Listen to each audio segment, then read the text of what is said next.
¿Qué significa esto? En principio, que se reconoce al Estado. El Estado. Habla del Estado antiimperialista.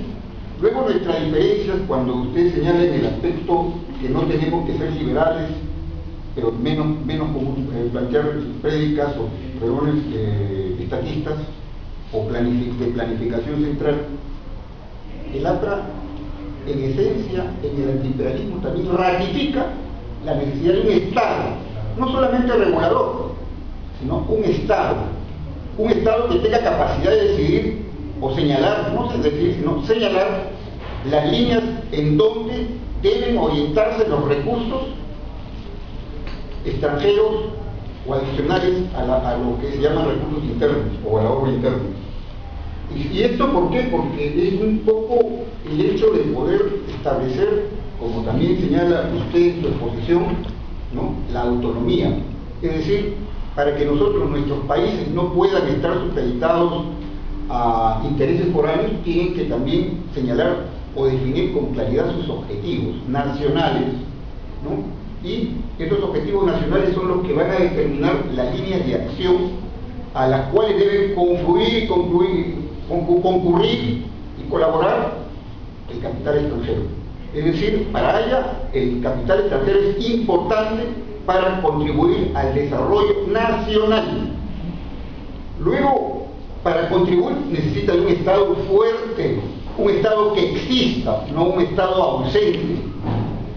Y eso lo ratifica, por eso es que no hay esa contradicción que se pretende, y digo y lo aclaro muy fraternalmente, entre 30 años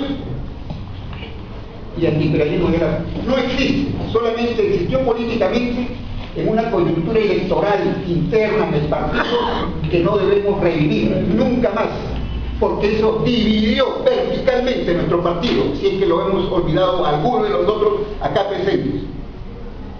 Eso creo que es medular, porque eso nos estaría retrocediendo y estaría quitando valor al trabajo importante que han realizado. No podemos perder de óptica también lo que es el Congreso Económico Nacional. ¿Qué es el Congreso Económico Nacional? En el espíritu de ella, en comentario desarrollado por nuestro compañero Carlos Manuel Cox. Tenemos, como ha señalado, la presencia de dos de sus hijos, de nuestros destacados, connotados compañeros, que hizo la propuesta a pedido del partido, la fundamentó en el Congreso del 46 y fue reavivado y ha sido revisado, replanteado y nunca ha sido cuestionado. Y hoy, más que nada, porque está en la línea de lo que es el concepto participativo, que es lo que el compañero quiere obviar o ha tergiversado en el aspecto, y lo digo personalmente, porque él habla de la mancomunidad, pero no es lo mismo, que no es otra cosa que participativo. ¿Y qué es el Congreso Económico? Es un espacio técnico de participación activa de los sectores o los entes que intervienen, es decir, el Estado primero, el capital segundo y el trabajador tercero. Es lo que hoy se está requiriendo. Yo estuve, quizás algunos también, meses atrás, en una presentación de este plan nacional Perú 21 que presentó en ese momento estaba el ingeniero, estaba el ingeniero Ceplan, Álvaro, que fue el primer presidente central de este gobierno, después de Agustín. Después viceministro del APRA en el gobierno del primer gobierno de Economía. Él señala que justamente la tarea es buscar la participación para la formulación de un plan nacional de desarrollo, que no puede ser un plan de gabinete, en donde un conjunto de iluminados se reúnen y trazan las metas nacionales, establecen las acciones y objetivos sin tener esa relación con la realidad. Y entonces plantea una especie de mecanismo participativo donde haya intervención de los sectores capitalistas en las regiones, de los sectores de los gobiernos regionales o instancias regionales o subnacionales, y también de los trabajadores que están en esos ámbitos. En otras palabras, y no queriéndolo decir, están señalando la necesidad hoy cada vez más real de lo que es el Congreso Económico Nacional como una herramienta técnica que apoye a la gestión de gobierno para que realmente ahí, más allá de las políticas y de los temas domésticos, se vea técnicamente lo que es el interés de la sociedad, del país, de la nación en su conjunto. Entonces yo creo que ahí, compañeros, muy fraternalmente han equivocado al plantear por el lado, incluso cuando hablan de la comunidad andina. Hoy justamente, hoy más que antes, se habla de espacios que ustedes han señalado como una necesidad de también hablar de la unidad económica como algo anacrónico, como algo que ya está desfasado, cuando justamente haya plantea la unidad económica no solamente como una estrategia, permítanme compañeros, como una estrategia de lucha contra y acción contra el imperialismo, sino también de desarrollo, de buscar avanzar, porque habla de los pueblos continentes siguiendo en la línea desarrollada, ¿no?, ya por nuestro filósofo Antenor Orrego, y es decir, para equilibrar, y es las miradas supranacionales.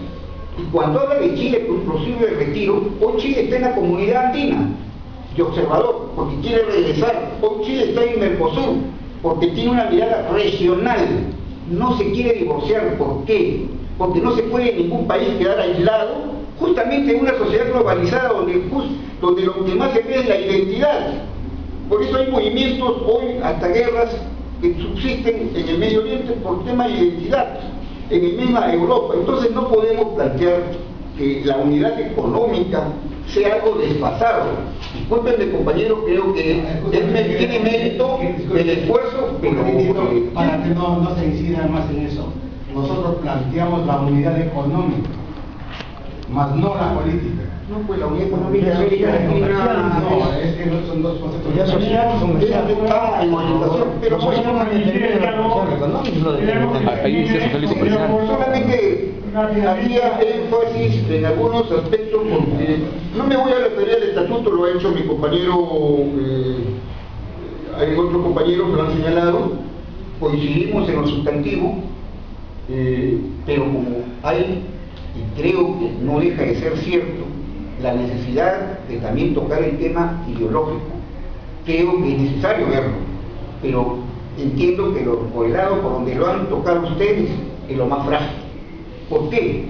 Porque esos temas que han tocado precisamente son los más débiles que tienen en exposición, que por el lado de estatutos podríamos, y señalamos que hemos coincidido porque tenemos el documento que se ha emitido a nivel de nuevos rumbos, plenas coincidencias en muchos de esos temas. Y finalmente, compañeros, esto no quita el mérito del trabajo, porque justamente el mérito es el haberlo planteado y discutirlo, ¿no? El otro aspecto que finalmente yo quería es que el APRA se planteó el reto en un mundo cambiante, decía Víctor Raúl. Vivimos en un mundo cambiante. El cambio preside la dinámica de la sociedad. El APRA nunca fue un movimiento quietista, nunca se planteó en corto plazo, siempre teníamos una mirada de muy largo plazo, una visión, y esto no es porque fuese marxista, sino porque fuera dialéctica. En esencia hace una diferencia. La dialéctica, si bien Marx la toma para interpretar la historia, pero la dialéctica es un instrumento de análisis, y bajo esa óptica él se atreve, osa, ante los sacrosantos sectores izquierdistas, marxistas, leninistas, ¿no?, la interpretación de la historia en la dialéctica en nuestra realidad. Y por eso el cambio y el carácter de la economía hoy en lo sustantivo sigue siendo la misma. Es decir, en el año 28 no es que Arias de la Torre le hayamos escuchado arriba los siervos, la revolución de los campesinos, la revolución de la gleba. Hablaba del Frente Único. Cuando usted me dice que el APRA hablaba de una parte, un sector que era feudal, la feudalidad, pero no decía que la sociedad peruana fuese feudal. Discúlpenme, ese es un error trazo en el tema ideológico. Nunca el APRA plantea la feudalidad, habla de la semifeudalidad, la semicolonialidad, pero no dice en ningún momento un texto de feudalidad, y en esencia lo que dice el carácter de la economía. Discurso programa del año 30, carácter de la economía. ¿Qué tenemos? Una economía dual, ¿recuerdan? Una economía en donde lo que predomina es la economía primaria, primario exportador, dice. Hemos sido caracterizados por exportar guano, salitre, petróleo, es decir, caucho, ¿recuerdan? Entonces, ese es el carácter que todavía subsiste, que en la economía peruana subsiste la condición de primario exportador. Y finalmente esto nos lleva a pontificar lo que la derecha quiere pontificar del gobierno del compañero Alan García, que yo lo entiendo un gobierno de transición, porque las condiciones no eran para un gobierno o un programa PRI, yo lo entiendo así. Es decir, pontifican los indicadores cuantitativos de la economía, pero la economía o esos indicadores son resultado de ¿qué? De precios commodities, de lo que es los precios de los productos de exportación, es decir, no expresa el cambio de la estructura productiva, sino la continuación y profundización de un sistema productivo primario exportador, que ha crecido, compañeros, 65% de participación en las exportaciones en la minería. No estoy haciendo demagogia, son datos reales, datos de la realidad. ¿Cuál es el otro porcentaje de las no exportaciones? ¿Cuáles son testigos, compañeros? Y no sustantivos. Creo que iban al aspecto central. Si alguien me puede rebatir eso que haya no señalaba o criticaba la economía primaria exportadora, el que no ha leído bien nuestro lineamiento, si no ha leído bien a Víctor Raúl. Y por eso yo sé que acá los compañeros no puedo dudar de su aprismo ni de su lectura, sino a veces nos lleva el hecho de no entrar un poquito más al análisis, porque creo que de otro lado tampoco podríamos decir que es el mejor gobierno. Recordemos, y lo dice el compañero Manuel Vázquez Díaz en un documento que el Comité Ejecutivo, y que también con ocasión del honor y causa que le otorga la Universidad Villarreal el año 66, pronuncia en el anfiteatro de la Villarreal, allá en la Concepción, en la universidad, en el local de Inmaculada Concepción, en donde dice, él habla de la crisis de los 60 y fundamentalmente el 65, 66, 67, crisis de no pago de deuda, recuerdan, crisis económica. Habíamos, dice, empieza, hemos expectado en los últimos 12 y 15 años el más espectacular crecimiento de la economía, años 50, minerales. ¿Por qué? Por resultado de la guerra, de la Segunda Guerra Mundial y Corea. Hicieron disparar los minerales, hicieron que la economía creciese.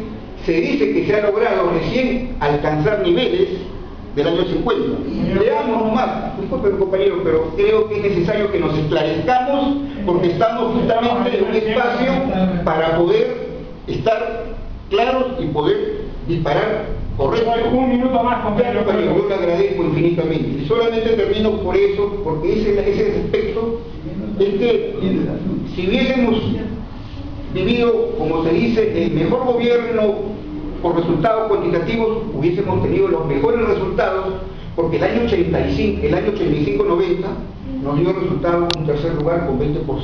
Hoy, con un excelente, según la derecha, gobierno aprista, hemos logrado 6-7%. Entonces eso lo debe de llevar a la reflexión si estamos por ahí realmente llevando correctamente nuestro análisis. Que de por más, lo felicito porque es importante hacerlo. Errar, corregir, es necesario siempre y creo que es natural, humano y quizás hasta valiente cuando se corrige. Gracias, compañero Fuego.